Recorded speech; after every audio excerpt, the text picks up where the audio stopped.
David Andrew Laws has spent over a decade at the intersection of performance and play. As an actor, playwright, and co-creator of the Twenty-Sided Tavern, he's helped pioneer a new kind of storytelling. One where the audience becomes the adventuring party, and the line between game and narrative dissolves by design. In this episode, David and I talk about the evolution of interactive theater, the philosophy behind every player's agency, and the role of character in self-discovery. From growing up with lead miniatures to building a globally, David brings thoughtful insight into what makes role-playing so enduring, and why he still plays the same bard he created all those years ago. This conversation is about creativity, collaboration, and the strange, joyful power of shared imagination. Let's get into it. Yeah, so tell me a little bit about yourself, what you've done, and I'm just really curious, man. Yeah, my name is David. I have been playing D&D and other TTRPGs for about 12 or 13 years. I grew up around them. My stepdad was a big D&D nerd growing up, and so I had the source books and definitely stuck a lead mini or two in my mouth as a child, which probably explains a lot. But I'm a big proponent of gameplay and narrative and gameplay being intertwined and inextricable. And just a big all-around nerd. So tell me a little bit more about being the co-creator of Twenty-Sided Tavern. How did that come about? Yeah, the Twenty-Sided Tavern was a real right place, right time thing for so many creatives. I had been ideating on a live D&D show at the same time that I was meeting a lot of other creatives, especially Sarah Davis Reynolds, who is one of my co-creators on the project. And I had been thinking about what it would be like to be at a D&D show and not just be watching people play D&D, but to play D&D as an audience of 100 people, 500 people, 1,000 people, and how much more engaging and how much more fun it would be to have that kind of agency. So everything that I've built since then and everything that Sarah and I have built together has to do with authenticity and agency and curiosity and joy. And so creating the Twenty-Sided Tavern and watching it grow from a Zoom show to an experiment in the basement of a Gristedes to off-Broadway to international to all these wonderful things has been such a testament to how when you make an audience the player and when you give them the agency to play, they can really find more exciting things than you could ever hope to come up with on your own, just like D&D. That was a beautiful answer. Thank you so much. A funny story. The first time I ever played D&D was it was in a setting called WizProv. Okay. And I was on stage and the audience was giving us information on what to do. And so what you're doing has spread. And this was in Savannah, Georgia. Very cool. Yeah. So it's really neat to kind of watch something like that permeate and then kind of talk with someone who's kind of part of the source material for something like that to come into existence. So, and there's so many wonderful D&D improv shows and actual plays and podcasts and so many of those things. And what is so unique, I think, about the stuff that I like to create and that Sarah and I like to create is really drawing out the game element of that. Everything that we do starts with a story map and starts with a game map. And again, those two things are in constant communication and are always getting tweaked to make sure that every decision is satisfying, every path is equal, and every outcome is fun. Yeah. So let's go back in time a little bit. Yeah. What was it about D&D that kind of caught your attention when you were younger? When I was younger, before I even knew how to play the game or that it was a game, when it was just minis and source books in my mind, I think it was the infinity that caught my attention. When I think about D&D, I think about the infinite possibilities. And I think that's definitely how I started, was thinking about it as something infinite. And I realize now that it's something better than that. It's actually something infinite within something finite. It is the extension of pressure making a diamond for me, because you're put in a specific circumstance. And I grew up an actor and grew up a performer, so the idea of living truthfully in imaginary circumstances was always second nature to me, and being able to do that in this fantastical swords and sorcery environment is the best of all possible worlds. There was also always an element of self-exploration in it, right? Whether it was actually playing D&D or playing a D&D based video game, this idea of, because I always play as the same OC. When I started playing D&D and started playing Pathfinder, actually, my original character was a half-elf bard named Tamberlane the Greatest. And Tamberlane has been with me through everything. Tamberlane has been a playable character at the 20-Sided Tavern. Tamberlane has been the character that I use to emulate when I play Fallout New Vegas or when I play Skyrim or when I play anything. I'm always playing as Tamberlane. And I think it's that exploration of self through character that's so engaging to me. I've learned about myself. I've changed the way I am as a person because of going, well, what would my character do? Or what would my, hero do in this situation? How can I make the story of my life a little more exciting or a little more engaging? Right. That's always been the appeal for me. So you answered my next question right there at the end too. So thank you. Um, the next question that I'd like to ask you, if you don't mind, is they're kind of more very basic, broad questions that kind of help me define some of the terms that we have the audience to help the audience understand, so they can be brought into D&D if they've Great. never played. Yeah. And so, could you help me define what an RPG is?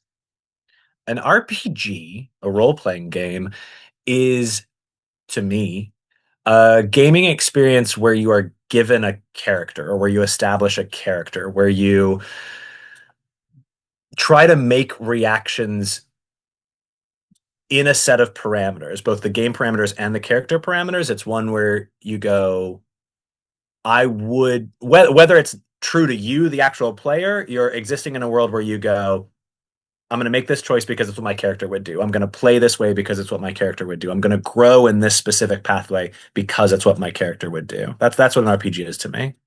Perfect. That's a great answer. The next question is,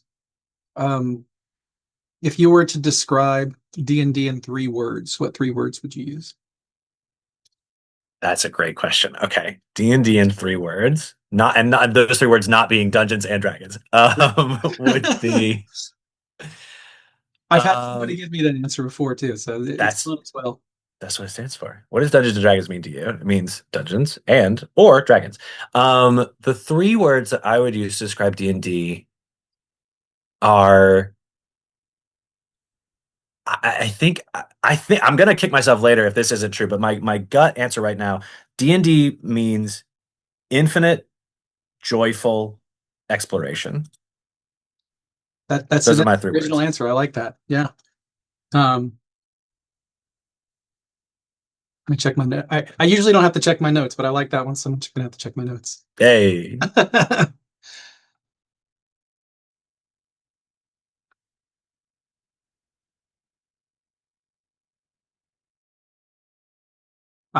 If you were to tell a new player or a new DM, let's start with new player, Great. Uh, who's very apprehensive about playing D&D, what would you say to them to help them feel more comfortable jumping into a game? I have taught so many people how to play D&D, both officially and unofficially. When I started taking up the mantle of DM, I literally would walk around the street with my friend Travis, and I would just tell him a story and he would be rolling a D20 on like the sidewalk or a park bench, and we would just tell a story in that way and see what happened. And I would explain it to them in that way. I would tell them, I'm going to tell a story and you're going to tell me what your character wants to do. And sometimes it'll be your character deciding, and sometimes it'll be the dice deciding. But at the end of the day, we're just going to tell a story together. We're going to play a game together and see what happens. Oh, that's perfect. I think that's the most succinct version of that question. Hey, That question I've heard. efficient. Yes, and that's useful too, because everybody it's going to be explained like 3 or 4 different ways, so different learning styles can better understand what's being said. And so that was very proficient. And I think that was the last of those questions. And so now, from a professional standpoint, I'd like to say thank you so much for giving me some of your time. Of course. I'm very grateful for that. And I'm working on some things beyond the film. I can tell you some background about the film, of course. Please. I've done my homework, but yeah, tell me from your side. Yeah, so about a year ago, a friend of mine introduced me to D&D. I'd never played before, and so he brought we of all things, he got invited to film Ernie Gygax's wedding. Oh wow! Yeah, Okay. and so we ended up there, and so while we were there, he's like, "Do you want to interview me about D&D?" And we're like, "Yes, we do." Yeah, I do Uh, now. yeah. And so, and because we were at his wedding, there were a lot of people who were part of the original group who, who created it Yeah. back in the 70s. And so we started interviewing them, and that led to interviewing people who worked on it throughout the past 50 years.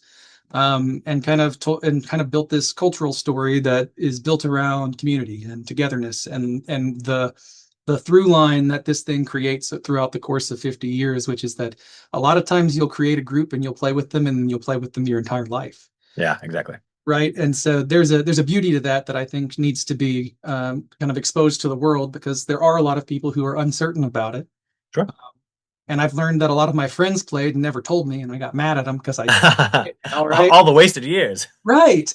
And so, that's kind of the story that I've found. I don't have the historical reference that a lot of folks do, having played for 30 years and read all the books and understand all of that.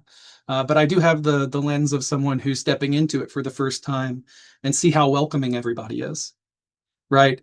And kind of that's the story that's there, I think, is that there's a community out there that wants you to come play with them, and you should go because it's awesome.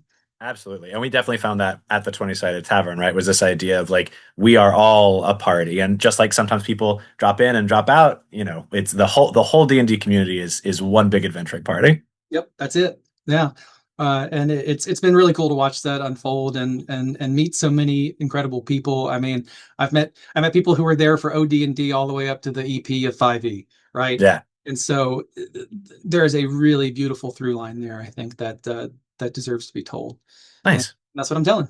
So it's Cool. Very cool. The film is now being changed. The title's being changed from Oh, 50 Years of Fantasy to Roll for Togetherness, celebrating 50 years of Dungeons and Dragons. very cool. So yeah, it's pretty exciting. We have a little bit of interest from a streaming service, and so I'm hoping that turns into something. Nice. Yeah, but other than that, that's where we're at. We have some projects in the works for after this thing is finished, which we're hoping to wrap up all of the editing and stuff like that, and move into the marketing phase of getting it out to the world and distribution in August, September. Okay, cool. Moving fast, but after that, we've got a thing that we're working on called Dungeon Academy. Okay. And it's essentially teaching people how to world build, teaching people how to set up mechanics in their own world.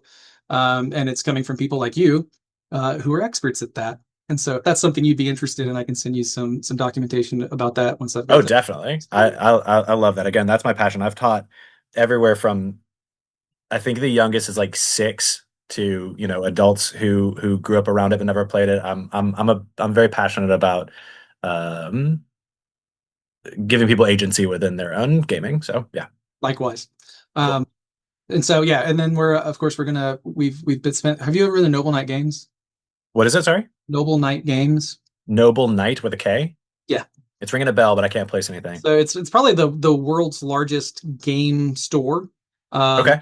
If you go online, they have that. They know they have the world's largest like collection available for public sale. But you can get pretty much any game ever made from them.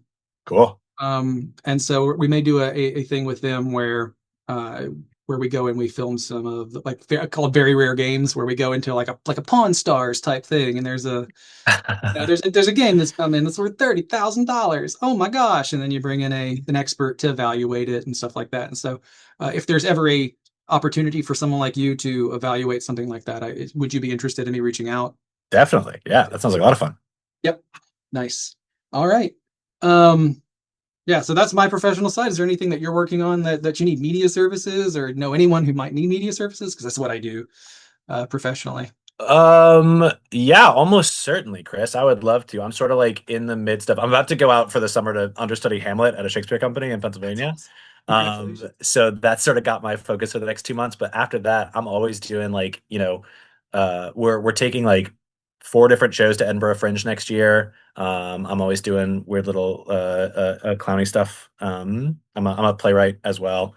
So like, yeah, I'd love to stay connected and see how we can keep working together. Yeah, that'd be rad, man. And would you like me to send you a small preview of the movie so you can check it out? Yes, please. Will do. I will do that. You want to send that on LinkedIn, or do you want an email address, or? I'll send you a link. It's on Vimeo. It's just Oh, perfect. Great. link. Yeah. Yeah. Sweet. Hey, man, thank you so much for your time. I know I've taken more of it than I asked for, and It's I all do yours. appreciate that so much. And I did record this, and so I will let you know via email when things are starting to come out, or actually via LinkedIn when things start coming out. Great. And yeah, man, thank you so much. I appreciate your time. Awesome. Appreciate you. Be well. Take care. Bye. I want to thank David Andrew Laws for joining me on the Director's Dungeon and sharing his journey. There's a kind of joy in hearing from someone who builds worlds by inviting everyone else inside them to play. Next week, I'm talking with David DJ Johnson. He's the former lead designer at Infinity Ward and now a storyteller in the tabletop space. We'll get into narrative design, creative burnout, and what it's like shifting from a AAA game dev to indie storytelling. That's one not to be missed. If you enjoyed this episode, please subscribe, leave a review, and consider supporting the show on Patreon, even at the free tier.